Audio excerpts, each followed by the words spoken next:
ফিলিস্তিনের গাজা উপত্যকা পুনর্গঠনে যুক্তরাষ্ট্রের প্রেসিডেন্ট ডোনাল্ড ট্রাম্পের প্রস্তাবের বিপরীতে মিশরের দেওয়া একটি প্রস্তাব গ্রহণ করেছে আরব দেশগুলো।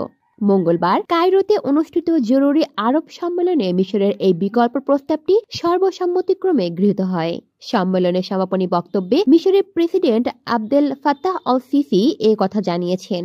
তিনি বলেন, মিশরের এই পরিকল্পনা অনুযায়ী গাজা পুনর্গঠনে লাগবে $5,300 কোটি।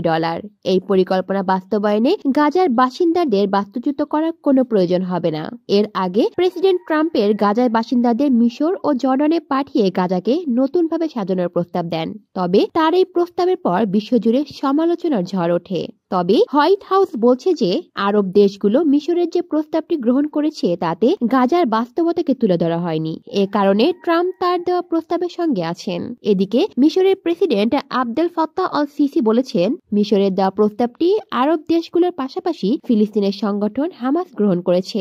মার্কিন প্রেসিডেন্ট ডোনাল্ড ট্রাম্পও গাজায় সংঘাত বন্ধ করে শান্তি প্রতিষ্ঠায় সম্মত হবেন বলেও জানান তিনি। তবে গাজার ভবিষ্যৎ নিয়ে যে প্রশ্নগুলো সামনে এসেছে তা হলো, গাজা কারা পরিচালনা করবেন এবং কোন কোন দেশ গাজা পুনর্গঠনে প্রয়োজনীয় কোটি কোটি ডলার সরবরাহ করবে। মিশরের প্রেসিডেন্ট বলেন, ইসরায়েল হামাস যুদ্ধ শেষ হওয়ার পর গাজার প্রশাসনের দায়িত্ব দেওয়া স্বাধীন পেশাদার ফিলিস্তিনি টেকনোক্র্যাটদের একটি প্রশাসনিক কমিটি তৈরির বিষয়ে ফিলিস্তিনিদের সাথে সহযোগিতায় মিশর কাজ করছে।